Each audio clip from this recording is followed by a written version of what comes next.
Hello students, कैसे हैं आप सब। मैं आईसीटी वर्चुअल क्लासेस में आपका स्वागत करती हूं और उम्मीद करती हूं आप सभी अच्छे होंगे और स्वस्थ होंगे। हम क्लास 12th का बायोलॉजी का जो पेपर है जो 2022 का था उसे हम सॉल्व कर रहे थे, जिसमें हमने कुछ क्वेश्चंस को कल सॉल्व किया था और जो और क्वेश्चन है उन्हें हम आज सॉल्व करेंगे।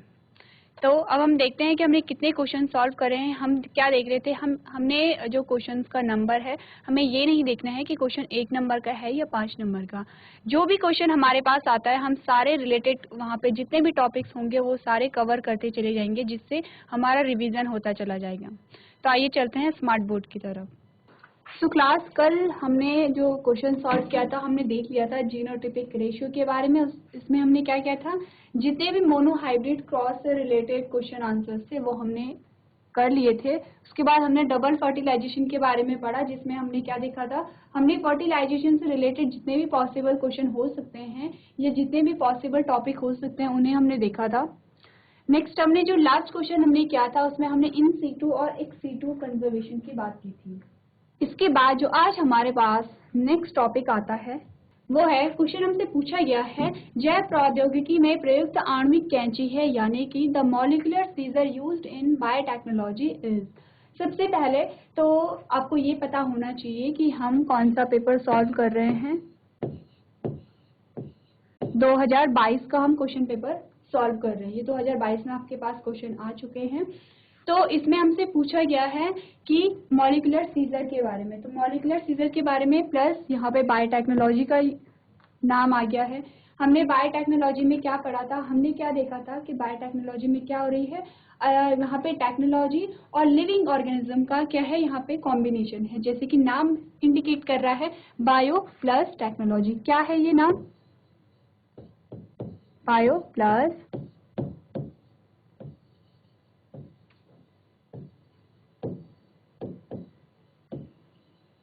टेक्नोलॉजी। तो बायोटेक्नोलॉजी दो वर्ड से मिलके बना है, बायो प्लस टेक्नोलॉजी। यानी कि यहाँ पे क्या होगा, बायो का मतलब है कोई भी लिविंग ऑर्गेनिज्म, बायो का मतलब है कोई भी जीव, और टेक्नोलॉजी का मतलब है कि वहाँ पे अलग अलग टेक्निक्स वहाँ पे इन्वॉल्व होंगी। तो हम क्या कर रहे थे, अलग अलग टेक्निक्स का यूज कर रहे थे और अलग अलग फील्ड में कर रहे थे। जब हमने बायोटेक्नोलॉजी का चैप्टर पढ़ा था तो पहले तो हमने बायोटेक्नोलॉजी को जाना कि क्या क्या हो रहा है बायोटेक्नोलॉजी में। जैसे हमने बायोटेक्नोलॉजी में जेनेटिक इंजीनियरिंग के बारे में पढ़ा था। तो जेनेटिक इंजीनियरिंग में बेसिकली हम कर क्या रहे थे, हम कर रहे थे कि जो पीस ऑफ डीएनए है उसे एक ऑर्गेनिज्म से लेके हम दूसरे ऑर्गेनिज्म में डाल रहे थे। ये हम कर रहे थे जेनेटिक इंजीनियरिंग में। उसके बाद हमने क्या पढ़ा था, पहले तो हमारे पास क्या था कि उसके बाद हम जो सेकंड चैप्टर हमारे पास आया था बायोटेक्नोलॉजी प्रिंसिपल एंड प्रोसेस, उसमें हम देख रहे थे कि बायोटेक्नोलॉजी की जो एप्लीकेशन है वो कहाँ कहाँ है, यानी कहाँ कहाँ पे बायोटेक्नोलॉजी ने यहाँ पे हमें लाभ प्रदान किया है। हमने अलग अलग फील्ड पढ़े थे, जैसे कि सबसे पहले हमने एग्रीकल्चर में देखा कि किस प्रकार से एग्रीकल्चर में क्या हो रहा है, बायोटेक्नोलॉजी का यूज़ करके हम वहाँ पे पेस्ट रेजिस्टेंट प्लांट को ग्रो करा रहे हैं। हमने मेडिसिनल फील्ड में देखा कि मेडिसिनल फील्ड में क्या हो रहा है।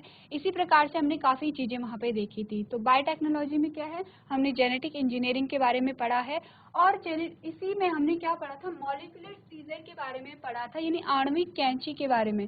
क्या होती है आणविक कैंची, आणविक कैंची यानी कि ये जो सीजर है, नॉर्मली सीजर का यूज हम किस लिए करते हैं, किसी चीज को काटने के लिए किया जाता है। और यहाँ पे आणविक कैंची से मतलब है तो यानी कि कोई ऐसी चीज होगी कि जो अणु होगा, अणु से क्या मतलब है, कोई बहुत सूक्ष्म चीज, बहुत छोटी चीज। तो आणविक कैंची का यूज हम कहाँ पे करते हैं, जिसे हम क्या कहते हैं, मॉलिक्यूलर सीजर कहते हैं। वहाँ इसका यूज हम करते हैं जेनेटिक मटेरियल को काटने के लिए। तो यहाँ पे हम क्यों जेनेटिक जो मटेरियल है उसे हम क्यों काट रहे हैं, हमने कहा, हमने यही पढ़ा था बायोटेक्नोलॉजी में, सिंपल सी बात की थी। हमने कहा ये क्या है, डीएनए है। अब ये डीएनए क्या है, हमने कहा कि डीएनए है, जैसे कि हमने एग्जाम्पल में क्या लिया था, इंसुलिन को लिया था। हमने कहा कि क्या होता है कि इंसुलिन की जब कमी हो जाती है तो जिस इंसान में इंसुलिन की कमी होती है उसे डायबिटीज हो जाता है, यानी कि मधुमेह रोग हो जाता है। अब हमें क्या है, जब किसी को मधुमेह रोग हो जा रहा है तो हम उसे क्या कर रहे हैं, इंसुलिन की इंजेक्शन देते हैं। इंसुलिन की इंजेक्शन देने के लिए हम क्या करते हैं, वहाँ पे वो जीन जो कि इंसुलिन के प्रोडक्शन के लिए रिस्पॉन्सिबल है, वो जीन क्या करते हैं हम वहाँ पे उस इंसान में या तो डाल सकते हैं, या फिर हम क्या करते हैं इंसुलिन का प्रोडक्शन करते हैं। क्या क्या था, हमने जब बायोटेक्नोलॉजी के बारे में पढ़ा था, तो हम किसी भी जीन के प्रोडक्शन के लिए क्या कर रहे थे, पीस ऑफ डीएनए काट रहे थे, फिर हम वेक्टर के थ्रू बैक्टीरियल सेल में डाल रहे थे। और बैक्टीरियल सेल में क्या होता है, जो बैक्टीरियल सेल है उसका गुण क्या है कि बहुत जल्दी रेप्लिकेट करता है, यानी कि बहुत जल्दी वो क्या करेगा, अपनी कॉपी वहां पे बनाता है। तो हमने कहा, फॉर एग्जाम्पल हमने कहा माना कि ये जो पीस ऑफ डीएनए है, ये यहाँ से लेके यहाँ तक, ये क्या है, इंसुलिन के प्रोडक्शन के लिए रिस्पॉन्सिबल है। अब हमने क्या किया, हमने इस पीस को निकाल के, इस पीस को हमने निकाला और यहाँ पे किस में डाल दिया, वेक्टर में डाल दिया है। अब आपको वेक्टर के बारे में बहुत अच्छे से पता है, मैं बहुत ज्यादा डिफाइन नहीं करूंगी वेक्टर को, क्योंकि हमने बहुत अच्छे से पढ़ा है। अब हमने क्या किया, वेक्टर में ये हमारा जीन ऑफ इंटरेस्ट है, इसे हमने क्या कहा था, GOI कहा था, जीन ऑफ इंटरेस्ट कहा था। अब हमने इसे कहाँ डाल दिया है, इसे हमने बैक्टीरियल सेल में डाल दिया है। ये क्या है, इसका अपना जेनेटिक मटेरियल है। अब यहाँ पे हमने क्या कर दिया है, वेक्टर के साथ हमारा gene of interest bacterial cell में जब हमने डाला, तो ये सेल बहुत जल्दी रेप्लिकेट करेगी।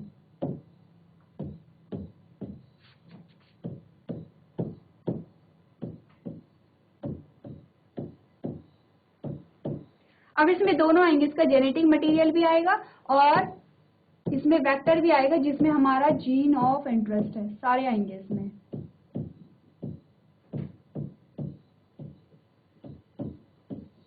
बताया क्या जा रहा है आपको, हमने कहा कि जब जेनेटिक इंजीनियरिंग हम पढ़ते हैं तो हम क्या करते हैं, जो पीस ऑफ डीएनए है, उस पीस ऑफ डीएनए को हम एक ऑर्गेनिज्म से उठा करके दूसरे ऑर्गेनिज्म में डाल देते हैं। तो जब हमने दूसरे ऑर्गेनिज्म में डालना है, तो हमने क्या किया, हम पूरा का पूरा जेनेटिक मटेरियल नहीं डालते। पहले तो हमने क्या करना है, ये जो डीएनए है इसे आइसोलेट करना हमने सीखा था, किस प्रकार से हम उसे पहले आइसोलेट करेंगे। आइसोलेट के बाद फिर हमने क्या किया था, फ्रेगमेंटेशन किया था, कटिंग की थी। अब ये जो कटिंग हो रही है, ये जो कटिंग है किसके द्वारा होती है, ये मॉलिक्यूलर सीजर के द्वारा होती है।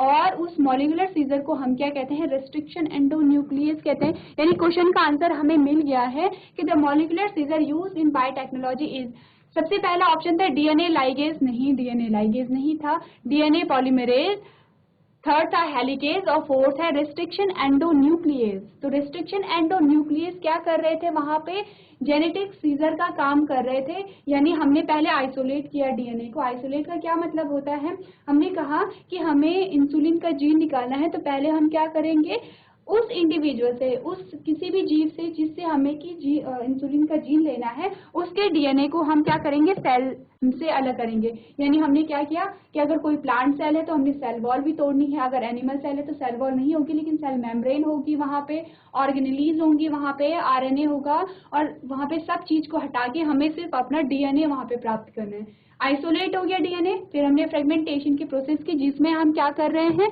रेस्ट्रिक्शन एंडोन्यूक्लियस का यूज कर रहे हैं।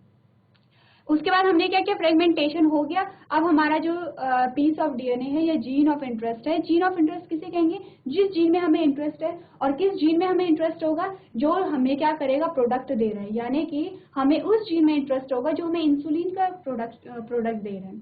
तो हमने क्या किया, अब पीस ऑफ हो गया। फिर हमने क्या किया कि हमें ये देखना है कि हमने जो अब जब हमने फ्रेगमेंटेशन किया डीएनए का, यानी विखंडन किया, अब हमें ये नहीं पता है कि हमारा जीन ऑफ इंटरेस्ट कौन है। हमने इलेक्ट्रोफोरेसिस उस वहां पे की थी, इलेक्ट्रोफोरेसिस के बाद हमें अपना पीस ऑफ डीएनए मिला था। उसी के बाद हम अब वेक्टर में अपना जीन ऑफ इंटरेस्ट डाल रहे हैं। फिर हमने बैक्टीरिया में डाला अपना जीन ऑफ इंटरेस्ट, और बैक्टीरियल सेल में बहुत जल्दी रेप्लिकेट किया। एक सेल से हम यहाँ पे देख रहे हैं 4 सेल बन गई हैं, 4 से बहुत जल्दी रेप्लिकेट करेगा। जैसे जैसे ये सेल रेप्लिकेट करेंगे वैसे वैसे हमारा जीन ऑफ इंटरेस्ट, क्योंकि हम क्या देख रहे हैं, यहाँ पे भी वेक्टर आया है, यहाँ पे भी, और सारी जगह ही वेक्टर हमें देखने को मिल रहा है।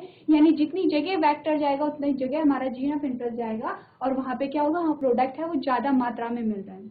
ये हम पढ़ रहे थे। अब हमने ये भी देख लिया कि रिस्ट्रिक्शन एंडोन्यूक्लियस का यूज कहाँ पे होता है, यानी जेनेटिक सीजर का यूज कहाँ पे हो रहा है, कहाँ पे हो रहा है, फ्रेगमेंटेशन में हो रहा है, यानी कि डीएनए के विखंडन में हो रहा है। तो ये था हमारा आंसर।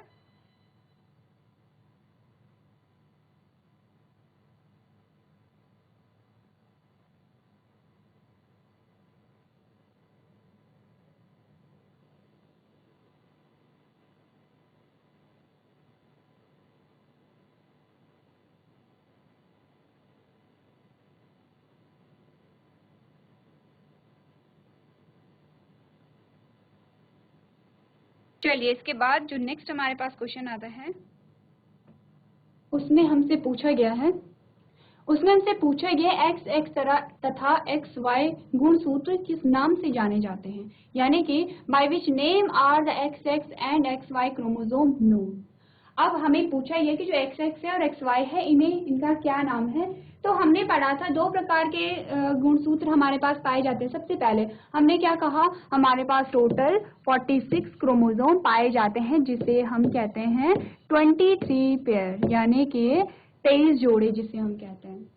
46 क्रोमोसोम पाए जाते हैं। हमने कहा आउट ऑफ 46, इन 46 में से अगर हम 44 क्रोमोसोम कहें या हम कहें 22 जोड़े, इसे हम क्या कहते हैं, ऑटोसोम्स कहते हैं। हमने क्या पढ़ा था, हमने पढ़ा था कि दो प्रकार के क्रोमोसोम हमारे पास। अब क्वेश्चन में पहले हमसे क्या पूछा गया कि एक्स एक्स और एक्स वाई को हम क्या कहते हैं, हम उसी पे आ रहे हैं। उससे पहले हम जान लेते हैं क्रोमोसोम के बारे में। हमने कहा जो टोटल क्रोमोसोम है हमारे पास वो कितने हैं, हमने कहा वो 46 है और उसे हम 23 जोड़ी भी कह सकते हैं। नेक्स्ट हमने बात की कि उनमें से जो 22 जोड़ी कहिए या फिर जो 44 क्रोमोसोम कहिए, ये क्या होते हैं, ये होते हैं ऑटोसोम्स।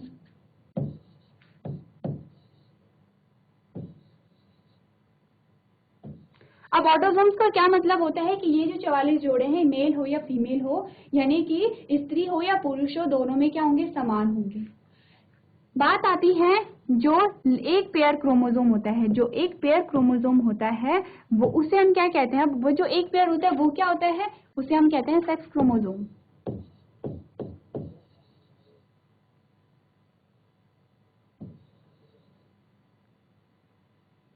अब जो सेक्स क्रोमोसोम होते हैं, ये एक पेयर होता है, वो कौन सा होता है, वो यही होता है एक्स एक्स और एक्स वाई। तो आंसर हमारा क्या आएगा, आंसर हमारा आएगा कि एक्स एक्स और एक्स वाई को हम किस नाम से जानते हैं, हम उसे सेक्स क्रोमोसोम कहते हैं। ये बात, आंसर हमारा यहाँ पे आ गया। आपका जो 1 नंबर का क्वेश्चन है वो आपका एक वर्ड में आंसर आ सकता है कि एक्स एक्स तथा एक्स वाई गुणसूत्र को सेक्स क्रोमोसोम कहा जाता है।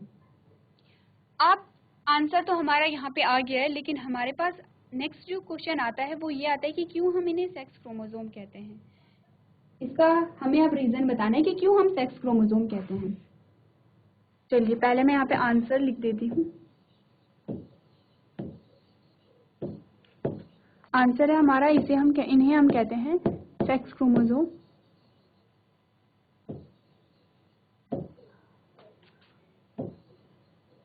अब हमने कहा क्यों हम इन्हें सेक्स क्रोमोसोम कह रहे हैं, क्योंकि अब नाम ही हमें बता रहा है, क्योंकि ये क्या करते हैं, सेक्स डिटर्मिनेशन में क्या करते हैं, हिस्सा लेते हैं, यानी कि लिंग निर्धारण में क्या करते हैं, ये लिंग निर्धारण करते हैं।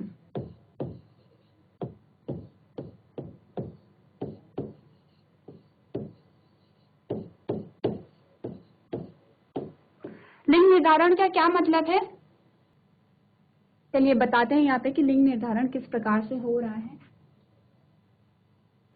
तो किस प्रकार से होता है, हमने कहा एक्स एक्स और एक्स वाई,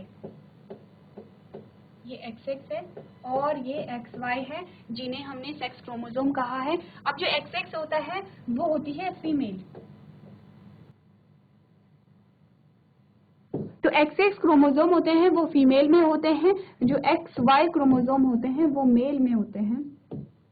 चलिए अब यहाँ पे आपको ये ध्यान रखना है कि जो सेक्स क्रोमोसोम होते हैं जो फीमेल में होगा वो समान होते हैं, यानी एक्स एक्स दोनों समान हैं, लेकिन जो मेल है मेल में असमान होते हैं, क्योंकि यहाँ पे क्या है, एक्स वाई करके है।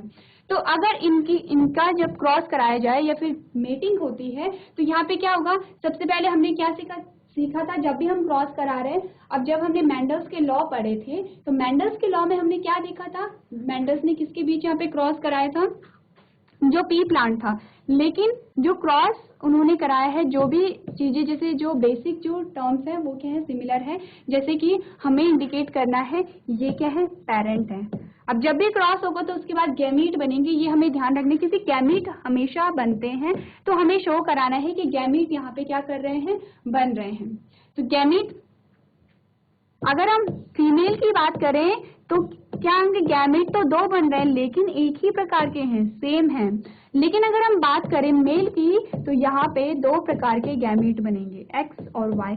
अगर हम यहाँ पे फीमेल के जो गैमेट हैं वो सिर्फ एक ही गैमेट लिखें तो भी चल जाएगा, क्योंकि समान प्रकार के, यही हमने देखा था कि अगर समान प्रकार के गैमेट बन रहे हैं तो हम एक एक ही गैमेट वहाँ पे लिख रहे हैं, क्योंकि रिजल्ट वैसा ही आएगा, 50-50% वाला ही रिजल्ट आएगा।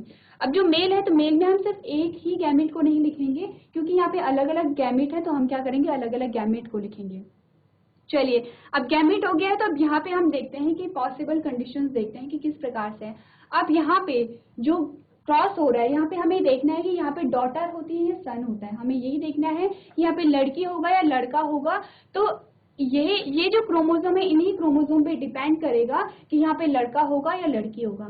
मैंने आपको पहले भी बताया था कि क्या होता है यहाँ पे, इसके लिए कोई मेल और फीमेल रिस्पॉन्सिबल नहीं होता। ये नहीं कह सकते कि मेल रिस्पॉन्सिबल है लड़का या लड़की होने के लिए, या फीमेल रिस्पॉन्सिबल है लड़का या लड़की होने के लिए, लेकिन यहाँ पे मेल के क्रोमोसोम रिस्पॉन्सिबल होते हैं लड़का या लड़की होने के लिए। कैसे होते हैं वो हम अभी देखेंगे। हमने यहाँ पे क्या किया, क्रॉस कर लिया है, ये हमने क्रॉस किया।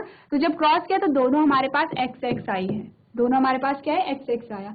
अब इस X का क्रॉस हमने फिर Y के साथ जब किया तो क्या आया, हमारे पास XY हमारे पास आ गया है। फिर हमने जो सेकंड हमारे पास X था उसका क्रॉस इसके साथ किया, फिर से XX हो गया है, और फिर से इस X का जब क्रॉस यहाँ पे किया गया तो XY हो गया है। अब हमें पता है, यहाँ पे हमें पता है जो XX आए हैं वो है 2, और वो क्या है यहाँ पे फीमेल, और जो XY आए हैं वो भी क्या है 2, और वो क्या है मेल है। यही हमारा रिजल्ट है। यानी हम कह सकते हैं कि 50% आया है यहाँ पे, यानी 50% क्या है, मेल है यानी कि लड़के हैं, और 50% फीमेल है यानी कि लड़कियां हैं। अब ये हमारे पास आ गया है। तो हमें यहाँ पे बहुत सारी चीजें पता चल रही है। सबसे पहले हमें पता क्या चल रहा है कि फीमेल में तो XX है। अब कोई मेल होगा या फीमेल होगा, कोई लड़का है या लड़की है, उसमें जो X क्रोमोसोम है वो उसकी माता से ही आएगा। ये क्या है, ये एकदम तय है, ये एकदम कंफर्म है कि उसका जो एक X क्रोमोसोम होगा वो उसकी माता से ही आएगा, चाहे वो मेल है या फीमेल है। लेकिन यहाँ पे क्या होता है, अगर फादर से X क्रोमोसोम आ रहा है तो वहाँ पे फीमेल का निर्माण हो रहा है, और अगर फादर से Y क्रोमोसोम आ रहा है तो वहाँ पे मेल का निर्माण हो रहा है। अब इससे पता चल रहा है कि मेनली सेक्स डिटर्मिनेशन किस पे डिपेंड कर रहा है, जो मेल है मेल के क्रोमोसोम पे कर रहा है। लेकिन ये जो प्रोसेस होती है नेचुरल होती है, ऐसा नहीं होता है कि मेल अपनी मर्जी से वहाँ पे मेल और फीमेल का प्रोडक्शन करे। यहाँ पे क्या नेचुरल प्रोसेस है। हमने क्या पढ़ा था, हमने पढ़ा था लॉ ऑफ इंडिपेंडेंट असॉर्टमेंट। उसमें यही तो था कि ये जो चारों गैमीट हैं, अभी चारों गैमीट स्वतंत्र हैं कि किसे किसके साथ फ्यूज होना है। कुछ भी हो सकता है, पॉसिबिलिटी हमारे पास कुछ भी आ सकती है। यानी कि हमने यहाँ पे 4 जो ऑफस्प्रिंग हमें मिले, इसे हम F1 जनरेशन कहते हैं। अब जो भी यहाँ पे बन रहा है उसका आप नाम लिखेंगे। पहले हमने कहा ये पेरेंट है, फिर हमने कहा गैमीट बने, फिर हमने कहा F1 जनरेशन आ गई जिसे हम पहली पीढ़ी कहते हैं। तो यहाँ पे हम क्या देख रहे हैं, यहाँ पे हमने कहा कि 4 प्रकार के, और हमें F1 जनरेशन में 4 प्रकार की संतति मिली है। 4 प्रकार में से कोई भी हो सकता है। तो हमें क्या देखना है यहाँ पे कि यहाँ पे 4 प्रकार के हमें क्या मिले हैं, 50-50% में हमें क्या मिले हैं, मेल और फीमेल मिले हैं। यानी कि जितने चांसेस यहाँ पे मेल के निर्माण में, यानी कि सन के निर्माण के होते हैं, उतने ही चांसेस यहाँ पे डॉटर के निर्माण के भी होते हैं।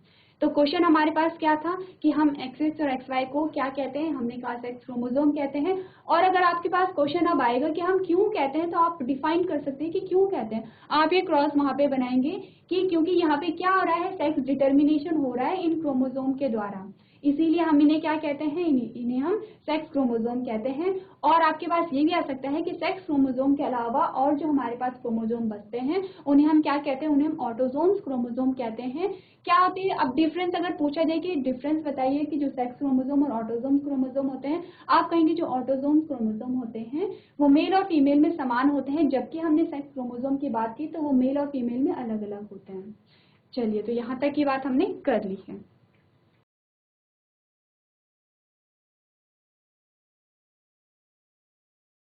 चलिए, इसके बाद नेक्स्ट हमारे पास क्वेश्चन आता है, उसमें हमसे पूछा गया है मॉर्फिन की रासायनिक संरचना का केवल आरेख खींचिए। क्या बोला गया है, draw only the chemical structure of morphine. अब जब हमने ड्रग्स वाला चैप्टर पढ़ा था तो हमने वहाँ पे मॉर्फिन का स्ट्रक्चर देखा था। आपकी बुक में भी मॉर्फिन का स्ट्रक्चर बनाया गया है। किस प्रकार का स्ट्रक्चर था, कुछ ऐसा स्ट्रक्चर हमारे पास आया था जिसमें हमने देखा कार्बन 17 है, H19 है, N1 है और ऑक्सीजन क्या है 3 यहाँ पे है। तो हमारे पास ये क्या है, ये है मॉर्फिन की संरचना। इसे ये आपकी बुक में भी है, इसे आप अपनी कॉपी में ड्रॉ भी कर सकते हैं।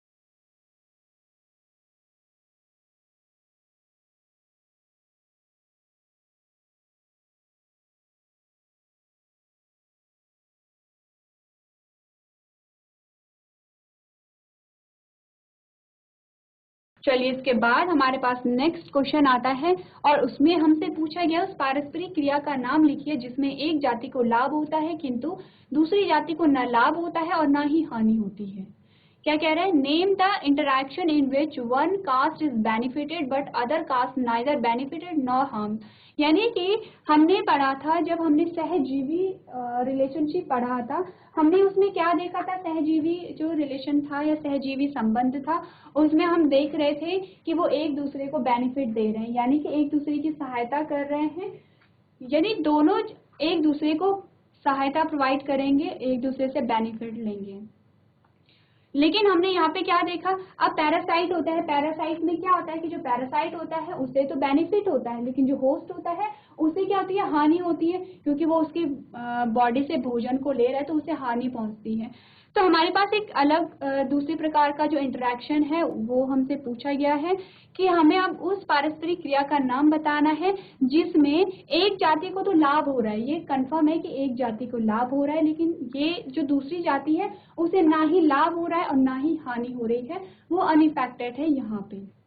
तो उसे हम क्या कहते हैं, उसे हम कहते हैं कॉमनसेलिज्म यानी सहभोजिता। क्या होता है कॉमनसेलिज्म, तो हम पढ़ेंगे commensalism is a type of a symbiotic relationship where one organism benefits while the other neither benefits nor is harmed।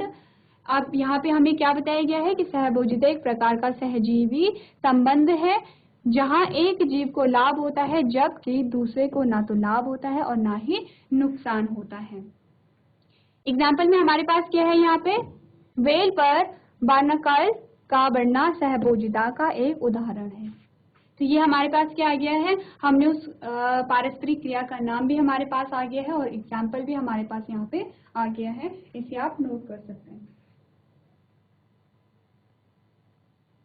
तो वैसे तो यहाँ पे 1 नंबर का क्वेश्चन है तो आप सिर्फ यहाँ पे प्रोसेस का नाम भी लिख सकते हैं, लेकिन अगर आप एग्जाम्पल लिखेंगे तो ये और अच्छा इफेक्टिव लगेगा।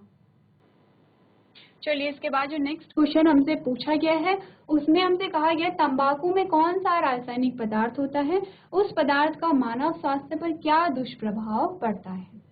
हमें ये बताना है कि जो तंबाकू में कौन सा रासायनिक पदार्थ होता है, तो वो जो पदार्थ है वो है निकोटीन। निकोटीन होता है किसमें, तंबाकू में, और भी हमें बताए गए हैं carbon monoxide, tar, toxic chemicals such as benzene, arsenic and formaldehyde. अब हमें निकोटीन के बारे में बताया गया है कि मानव स्वास्थ्य पर इसका क्या हार्मफुल प्रभाव है, तो हम पढ़ेंगे nicotine is a dangerous and highly addictive chemical, it can cause an increase in blood pressure. तो ये जो निकोटीन है क्या कराता है, ये ब्लड प्रेशर को हाई कर सकता है, हार्ट रेट को बढ़ा सकता है, flow of blood to the heart and narrowing the arteries. क्या क्या करता है, इसने ब्लड प्रेशर को बढ़ा दिया है, यानी सामान्य से अगर सामान्य से कोई भी चीज बढ़ती है या घटती है तो वो हमारे लिए नुकसानदायक होती है, इसीलिए सामान्य स्थिति बनी रहनी चाहिए। तो ब्लड प्रेशर बढ़ जाएगा, हार्ट रेट बढ़ जाएगी, यानी कि जो हृदय की जो धड़कन है वो बढ़ जाएगी, ब्लड फ्लो बढ़ जाएगा, और क्या करते हैं आर्टरीज को नैरो कर देता है, पतला कर देता है आर्टरीज को। जो पतला करेगा तो फिर क्या होगा, यहाँ पे जो ब्लड सर्कुलेशन है उसका जो फ्लो है वो क्या होगा, उतनी गति से नहीं होगा, यानी सामान्य गति के जैसे नहीं होगा। नेक्स्ट हमने क्या देखा, nicotine may also contribute to the hardening of the arteries wall, यानी कि जो आर्टरीज की जो वॉल होती हैं उन्हें हार्ड कर देता है, विच इन टर्म में lead to a heart attack. अब ये क्या करता है, सबसे पहले इसने क्या कर दिया है, आर्टरीज को नैरो यानी कि पतला कर देता है ये।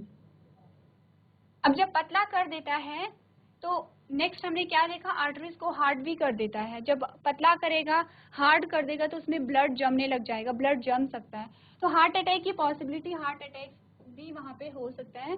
हमने क्या पढ़ा था, हार्ट अटैक कब होता है, जब यहाँ पे कोई भी वेन है या कोई भी जो आर्टरी है अगर वहाँ पे उसमें ब्लड जमना शुरू हो जाता है, यानी कि ब्लड का फ्लो रेगुलर नहीं हो रहा है, तो वहाँ पे क्या होता है, हार्ट अटैक आता है। तो ये तो थे क्या थे इसके नुकसान थे निकोटीन के, और निकोटीन किस में पाया जाता है, तंबाकू में पाया जाता है। चलिए नेक्स्ट क्वेश्चन हमसे पूछा गया है, किस प्रकार के विषाणु के कारण एड्स होता है, इसकी आनुवांशिक सामग्री का नाम लिखिए। तो क्या कह रहे हैं, what types of virus cause AIDS, write the name of its genetic material. यानी एड्स किस वायरस के द्वारा होता है, क्या पढ़ा था हमने, एड्स होता है एचआईवी के द्वारा। एचआईवी की फुल फॉर्म क्या पढ़ी थी, human immunodeficiency virus is a retrovirus. क्या है ये, एक रेट्रोवायरस है, that was first found in 1983। The virus is responsible for causing AIDS, और एड्स की फुल फॉर्म क्या है, एक्वायर्ड इम्यूनोडेफिशिएंसी सिंड्रोम। यहाँ पे आपको सारी ही चीजों के क्या करने हैं, फुल फॉर्म याद रखने हैं। Once within the body the HIV infect cells of immune system that forms the body defence system and makes them to enable fight off the infection. क्या करता है ये वायरस, हमारे इम्यून सिस्टम को effect करता है। उसके बाद हमने क्या देखा, HIV is a retrovirus which means it carries a single strand RNA. अब इसका जो आनुवांशिक सामग्री का नाम हमसे पूछा था, तो क्या है, सिंगल स्ट्रैंड आरएनए है। यहाँ पे क्या करता है ये, अब इसके पास रिवर्स ट्रांसक्रिप्टेज एंजाइम होता है, किसके पास, रेट्रोवायरस के पास। तो रेट्रोवायरस के बाद जो रिवर्स ट्रांसक्रिप्टेज एंजाइम होता है वो क्या करता है, आरएनए जब ये जो बॉडी हमारी जब ये वायरस हमारी बॉडी के अंदर एंटर करता है तो ये आरएनए को डीएनए में कन्वर्ट करता है। तो प्रोसेस उल्टी हो रही है। नॉर्मली हमने पढ़ा था कि डीएनए से आरएनए बनता है, लेकिन यहाँ पे आरएनए से डीएनए बनता है। क्यों डीएनए बन रहा है, क्योंकि इसने अब हमारे जो जेनेटिक मटेरियल है, जो डीएनए उसके साथ बाइंड होके क्या करना है, अपनी मल्टीप्लीकेशन करनी है। तो क्या पढ़ा हमने, कहा कि इसका जो जेनेटिक मटेरियल है वो क्या, सिंगल स्ट्रैंडेड आरएनए है, as its genetic material rather than the double stranded DNA human cells carry. तो ये था किसके बारे में, ये था जो एड्स है, एड्स के वायरस के बारे में। एड्स की फुल फॉर्म आपको याद होनी चाहिए, एचआईवी की फुल फॉर्म आपको याद होनी चाहिए। आपको रेट्रोवायरस का जो गुण है वो पता होना चाहिए कि रेट्रोवायरस क्या होता है, रेट्रोवायरस क्या करता है, उसका जो जेनेटिक मटेरियल है वो क्या होता है, रिवर्स ट्रांसक्रिप्टेज एंजाइम्स का क्या फंक्शन है, आपको ये सारी चीजें यहाँ पे याद होनी चाहिए। और इसके बाद नेक्स्ट हमारे पास क्वेश्चन आता है, विश्व के पर्यावरण विदों द्वारा कुछ क्षेत्रों को जैव विविधता हॉटस्पॉट क्यों घोषित किया गया है। भारत के किन्हीं दो जैव विविधता हॉटस्पॉट क्षेत्रों के नाम लिखिए। यानी why certain region have been declared as a biodiversity hotspot by environmentalist of the world. Name any two biodiversity hotspot region of India. क्या पढ़ा हमने, हमारा जो आंसर आएगा, certain regions have been declared as a hotspot for a maximum protection of these regions. तो इन्होंने हमसे क्या पूछा था कि जो जैव विविधता हॉटस्पॉट क्षेत्र हैं वो क्यों घोषित किए गए हैं। आंसर हमारे पास क्या है कि ये जो एरिया है, इन एरिया को प्रोटेक्शन यानी संरक्षण प्रदान करने के लिए इन्हें हॉटस्पॉट घोषित किया गया है, which have a high level of species richness and high degree of endemism. यानी कि वो क्षेत्र जिनमें बहुत सारी क्या होती हैं, बहुत सारी स्पीशीज होती हैं, यानी स्पीशीज रिचनेस वहाँ पाई जा रही है, लेकिन वहाँ पे क्या है, कुछ जो स्पीशीज हैं वो डेंजर जोन में है, यानी वो विलुप्त भी हो सकती है। तो उन्हें संरक्षण प्रदान करने के लिए वहाँ पे स्पीशीज के रिचनेस को बनाए रखने के लिए, यानी कि इतनी सारी जो स्पीशीज हैं उन्हें वहाँ पे बनाए रखने के लिए, उनके संरक्षण के लिए वहाँ पे हॉटस्पॉट उन्हें घोषित किया गया है। तो दो हॉटस्पॉट के नाम हमसे पूछे गए थे, हमने पहला हमारे पास आता है वेस्टर्न घाट और सेकंड आता है Himalayas are the two example of hotspot. दो एग्जांपल हमारे पास आते हैं, पहला है वेस्टर्न घाट और सेकंड है हिमालय। सो क्लास आज के सेशन में हम इतना ही करेंगे। अभी तक क्लास में बने रहने के लिए आपका धन्यवाद।